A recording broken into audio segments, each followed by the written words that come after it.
Namo Sang Hyang Adi Budaya, Namo Buddhaya, dan salam sejahtera bagi Bapak Ibu Saudara sekalian. Di kalangan umat Buddha ada teori Dhamma yang menjelaskan yang berkaitan dengan kenapa seseorang meninggal atau mati. Yang pada umumnya kita dengar seseorang mati itu dipanggil Tuhan, dipanggil yang di atas. Sang Buddha menjelaskan ada 4 faktor yang menyebabkan seseorang itu bisa mengalami kematian. Untuk menjelaskan Dhamma ajaran Sang Buddha ini agar mudah dipahami oleh masyarakat publik, oleh masyarakat banyak, Sang Buddha menggunakan perumpamaan matinya api lilin atau pelita. Jadi dengan perumpamaan itu dekat dengan kita, setiap hari kita jumpai, itu lebih bisa memahami dan memudahkan untuk mengerti sebab-sebab dari kematian yang dialami oleh seseorang.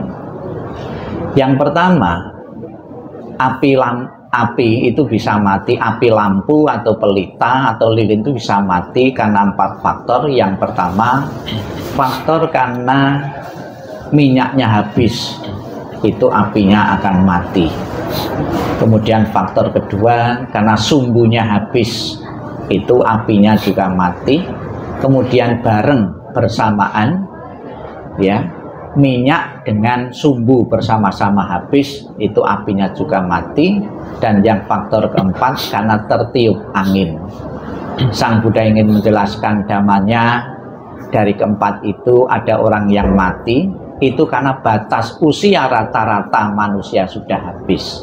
Kalau batas usia rata-rata sudah habis, ketemu obat, tidak ketemu obat, ketemu dokter, tidak ketemu dokter, atau suhu atau singse, pasti akan mati juga. Karena batas usia rata-ratanya sudah habis seseorang itu. Batas usia rata-rata sekarang mati itu kurang lebih 70 sampai 75 tahun. Jadi kalau ada seseorang yang berumur lebih dari 75 tahun, itu sudah ada bonus, sudah lebih usianya. Kemudian faktor bahwa tenaga atau energi karmanya itu sudah habis, karma produktifnya sudah habis, itu bisa mengalami kematian. Kemudian yang ketiga bersamaan, ya, batas usia sudah habis, karma produktifnya sudah habis, itu juga akan mengalami kematian. Dan yang keempat, karena faktor misalnya terjadi kecelakaan, kemudian adanya virus seperti api yang tertiup oleh angin ini. Secara pasti kita tidak tahu almarhum saat ini mati kenapa. Namun yang lebih penting bukan kenapa meninggalnya. Yang penting adalah penanganan dari arwah, dari kesadaran itu, bahwa kesadaran seseorang atau arwah itu bisa melanjutkan perjuangan kehidupan berikutnya, disesuaikan dengan timbunan karma-karma atau kebaikan-kebaikan ataupun keburukan-keburukan yang telah dilakukan di dunia ini. Secara pasti saat ini almarhum telah di alam mana kita tidak tahu. Namun sudah menjadi kewajiban dan harus menjadi kewajiban keluarga yang ditinggalkan.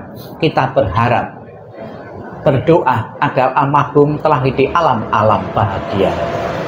Dengan telah di alam-alam bahagia tentunya kita tidak khawatir lagi terhadap nasib keberadaan orang tua kita, karena sudah berbahagia di alam selanjutnya, telah di alam surga.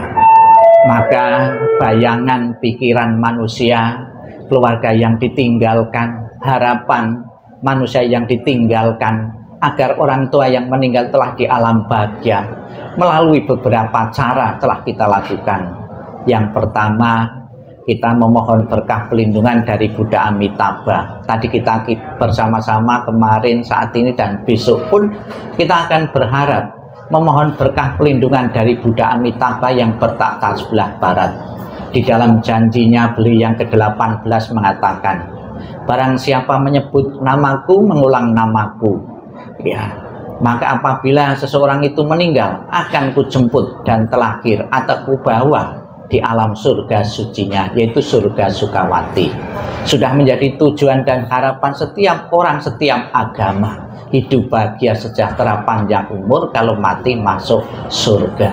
Demikian pula almarhum dan juga keluarga yang ditinggalkan berharap almarhum setelah menikmati panjang umur sampai 82 tahun ini, berharap 85 ini, berharap untuk kelahiran berikutnya di alam surga. Semoga benar-benar menjadi kenyataan Buddha Amitabha yang bertakhta benar-benar memenuhi janji dan tekadnya untuk menjemput arwah beliau dan menempatkan di alam surga sucinya.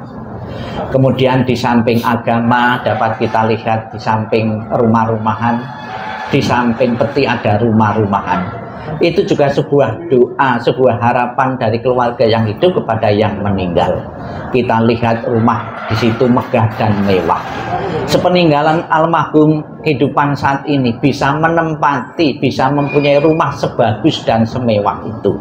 Saya yakin apabila benar di alam sana almarhum bisa menempati rumah sebagus dan semewah itu, keluarga yang ditinggalkan akan bangga, akan senang, tidak perlu mencemaskan dan mengkhawatirkan lagi.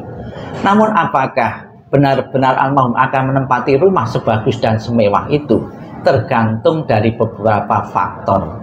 Faktor yang utama adalah timbunan kebaikan-kebaikan yang dimiliki oleh beliau. Diceritakan ada seseorang yang bernama Bhikkhu Moggallana mempunyai kemampuan bisa pergi ke alam surga. Di alam surga dia mendapati, melihat rumah megah dan mewah namun belum berpenghuni. Ketika melihat rumah megah dan mewah belum berpenghuni, dia penasaran, turun ke dunia bertanya kepada Sang Buddha. Sang Buddha, ketika saya berkunjung di surga, saya mendapati rumah megah dan mewah tapi belum berpenghuni. Milik siapa? Kamu ketahui rumah itu milik seseorang yang bernama Nandia. Nandia itu dalam kesehariannya berbuat kebajikan-kebajikan kepada siapapun. Sebagai buah kebajikannya itu loh, di surga tercipta rumah megah dan mewah untuk Nandia ini. Semoga kebajikan-kebajikan yang dimiliki oleh almarhum Bapak Sudiantoro benar-benar mencukupi sehingga layak untuk menerima fasilitas kehidupan di alam surga seperti apa yang menjadi gambaran ini. Dan juga sebagai bentuk penghormatan juga tadi dibimbing oleh Bapak Ali untuk mempersembahkan saji-sajian makanan. Sekalipun makan tidak berkurang, tidak tetel juga, jumlahnya juga tetap, namun tetap ada nilai manfaatnya bagi almarhum. Almarhum merasa senang, sekalipun saya setelah meninggalkan keluarga, saya tetap dilayani, bahkan lebih-lebih dikasih makan. Pasti akan membentuk kondisi arwah itu bahagia. Dengan kondisi arwah yang bahagia akan mendukungnya telakinya di alam bahagia. Tapi sebaliknya, setelah ditinggal almarhum, keluarga tidak rukun, tidak harmonis dan cuek, ya tentunya juga akan membentuk arwah itu akan menderita, akan sedih, mendukungnya telah di alam-alam yang tidak menguntungkan. Semoga harapan keluarga dan kita semua yang ditinggal almarhum setelah meninggal ini benar-benar telah di alam surga bahagia, benar-benar menjadi kenyataan. Sadu, sadu, sadu.